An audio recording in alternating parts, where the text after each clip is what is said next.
Welcome to the Military OneSource Podcast.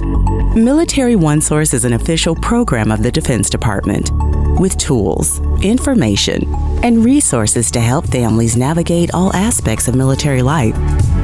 For more information, visit MilitaryOneSource.mil. Welcome to the podcast. I'm Bruce Moody. Today we'll talk about the importance of listening to youth to help prevent problematic sexual behaviors. We have a full house today, 3 guests, all from Oklahoma. Joining us today, we have Andrew Monroe, Clifford Sipes, and Shell Millington. Welcome to the 3 of you. Let's give you a chance to each introduce yourself and tell us a little bit about what you do. Andrew, let's start with you. Yeah, thanks for having us, Bruce. So I'm a licensed clinical social worker, and I work as part clinician and then part training director for the National Center on the Sexual Behaviors of Youth here in Oklahoma at the Oklahoma Health Sciences Center. All right. And Clifford, welcome. Thanks for having me. My name's Clifford Sipes. I'm the facilitator of the Youth Partnership Board at the National Center on the Sexual Behavior of Youth. And I'm also a stutterer, and so I'm really grateful to be here and to be able to talk about this. All right. Great to have you with us. And Shell, welcome. Thank you. My name is Shell Millington. I'm a licensed professional counselor. I was a trainer and clinician with the programs that Andrew spoke about before leaving to be a part of Oklahoma's Juvenile Justice Agency. But what brings Clifford and Andrew and I together is we all facilitate the Youth Partnership Board with the National Center on the Sexual Behavior of Youth. All right. So we're talking about youth. What is the age range of the children that you are typically working with? When we think about our clinical programs, for me, I'm the only one who's currently working with our programs on the podcast today. And it's anywhere from the age of kind of 7-ish to 18 or 19. But when we think about kind of the youth voice we're talking about here, it's really about our Youth Partnership Board, which is typically kids 16 or older that we're working with. Now, do you work with youth before or after an incident of problematic sexual behavior has occurred, or both? How does that work? So I'm going to give a little bit of a plug of one of our previous podcasts that we did where we talked a little bit more detailed about this. But I do kind of really simply, when we think of typical, we're thinking of things that are age appropriate, where most experts would feel like these are appropriate and typical things that we would see in kids of a certain age. When we think of problematic, is typically there's differences in ages. There may be some level of force that's involved, or things that just cause it to be problematic or more of a problem simply. How can professionals speak to either youth and or parents in a way that encourages them to listen? I think what we typically hear from our teens and our board members as well is a couple of key things. And we have some tip sheets that we've done in the past that talk specifically to professionals, but kind of the highlights for me are how important it is to really listen to what's going on in their lives, making sure that you're genuine when you're having those conversations with them, taking a little bit of time to build trust. Don't expect a kid to just kind of come to you the first time they meet you and just kind of spill everything to you. You got to take a little bit of time to build that trust. It's also so important that we're modeling those skills to them. So we're making sure that we're showing them how we listen and we're showing them that we truly care, are just some of the key things that we've heard from our teens. So another thing that we hear from youth is that they know why they're there. The professionals know why they're there, and it's still difficult to talk about. And so, as Andrew said, like that trust is so important. And so the youth have said that they need to have that trust built with the professional before they feel comfortable disclosing, opening up, and being honest. And so building that relationship is so vital and so important to this process. Okay, so building that relationship, trust, you're mentioning that. So in what ways can professionals help to ease a child or a parent's anxiety over seeking treatment after problematic sexual behavior has occurred? So, as I said already, there's a lot of youth that they go in, they're really anxious, they don't want to be there, they have gone through the court process, through the adjudication process. There has been a lot that has happened, but one of the things that we hear consistently is really two things. The first one is that at the time, their parents are calm and are willing to do this, and later on they look back and say, my mom, my dad, my caregiver was just as stressed out, just as anxious as I was. They didn't want to do this either, but because they were calm, I was able to be calm. So we hear a lot of things like that. Another example is, I remember one youth that we got to work with, he said, because my dad was willing to take me in there, I was willing to go, and I couldn't have done it without him. And so there's this need of support, because oftentimes they feel alone, they feel by themselves. So having that caregiver support is so vital.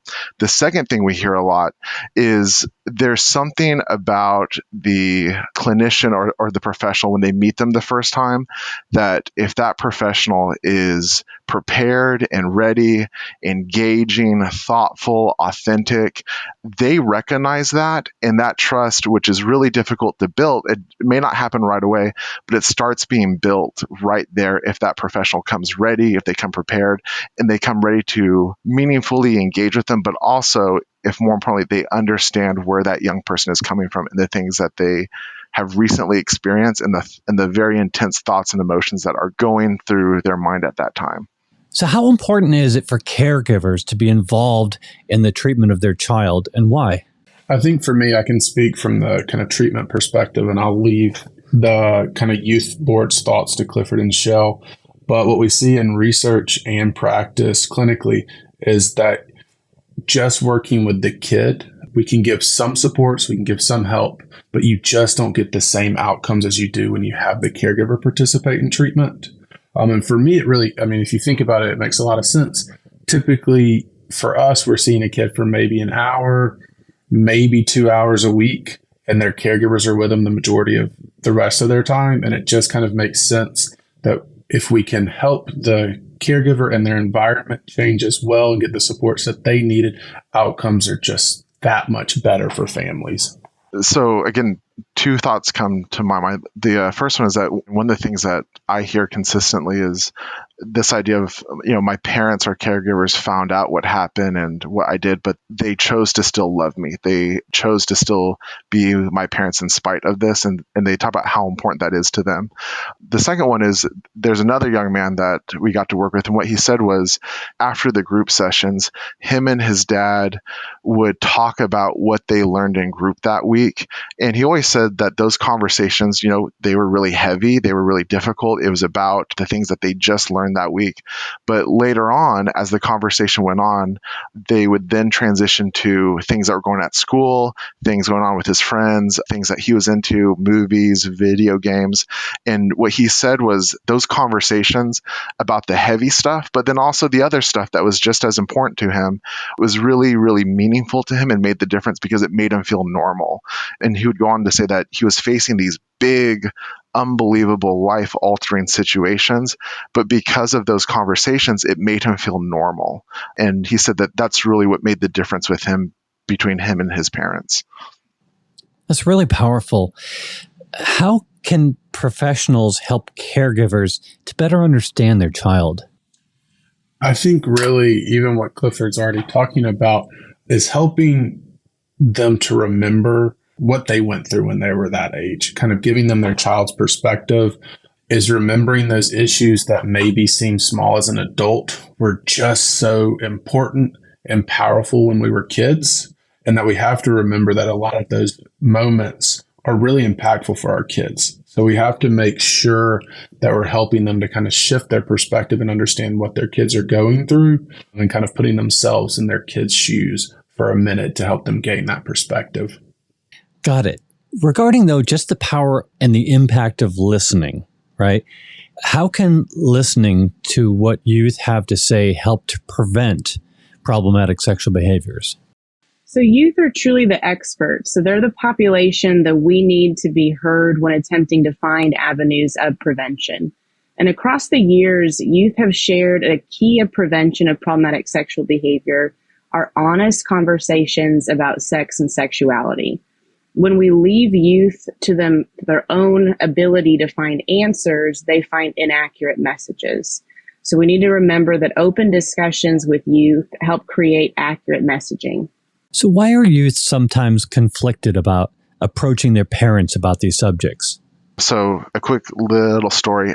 I have a really good friend, and she is what we call a prevention education expert. So she goes around to schools, communities, really anywhere and everywhere to train on consent and body autonomy, teen dating violence prevention. She talks to youth. She talks to professionals. So she is this expert. And so she has 3 teenage sons, high school age sons, and they absolutely know this stuff like the back of their hand because she has taught them. But her 3 teenage sons don't come and ask her questions, but all of their friends do. Like all of their friends will come to her and ask her questions. And the reason why is because that's their mom. The expectations that they have for their mom are very different than, let's say, their friend's parents or the cool aunt or uncle or like a cool teacher or someone that they identify as safe and trustworthy.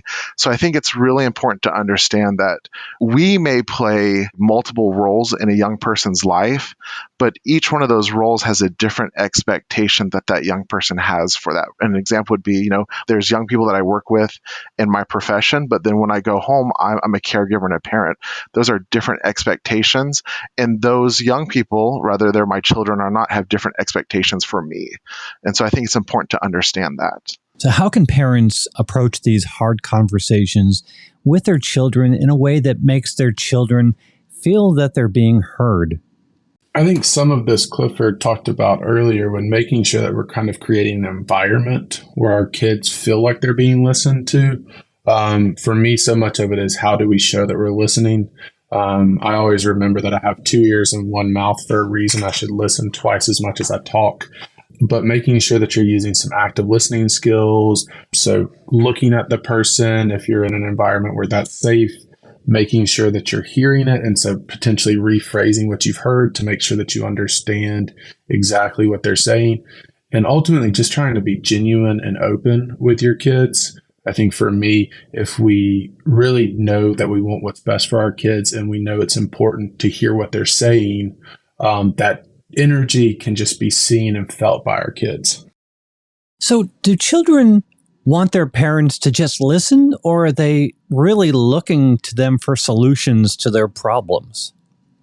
I think for me, it's a mixture. I think for some kids, they're really just wanting their parents to hear them, see what's going on, kind of vent about their days.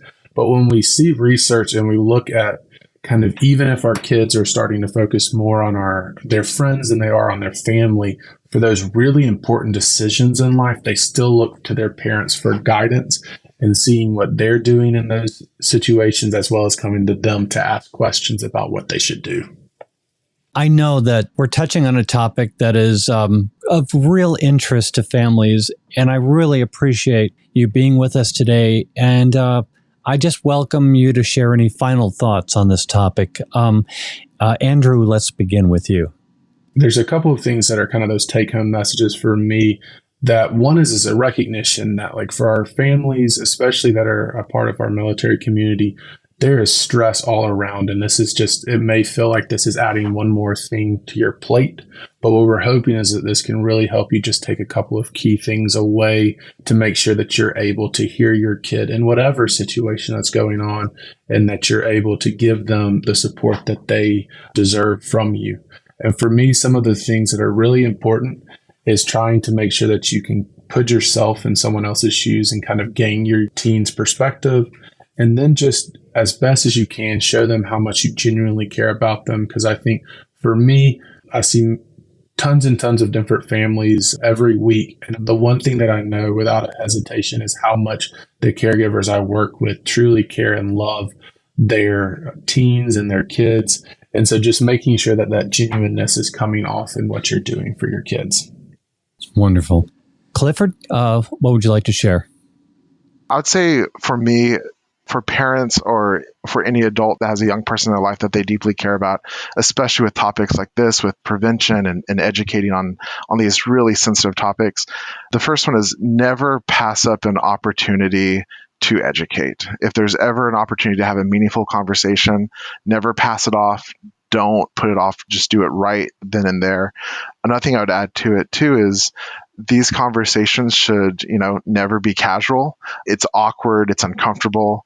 Just embrace that, because it shows that it's important and that you value them and their safety. And so if you're willing to embrace that awkwardness, it communicates that these are important topics.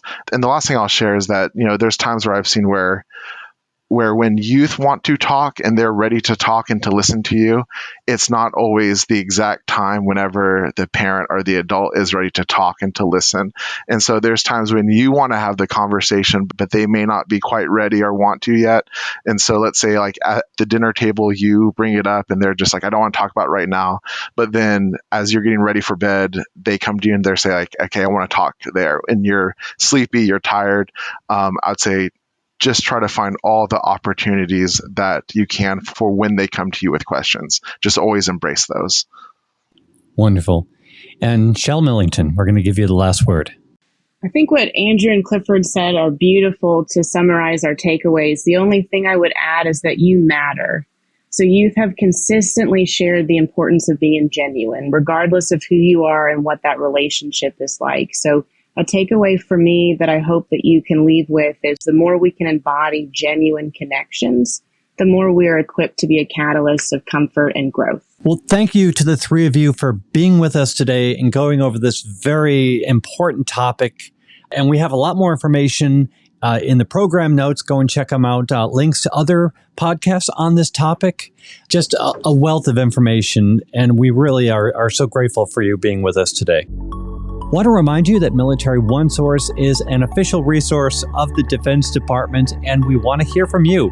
We have a link in the program notes, and you can send us a question, a comment, or an idea for a future episode. And be sure to subscribe to this podcast wherever you get your podcasts, because we cover a wide range of topics to help military families navigate military life. I'm Bruce Moody. Thanks for listening. Take care. Bye-bye.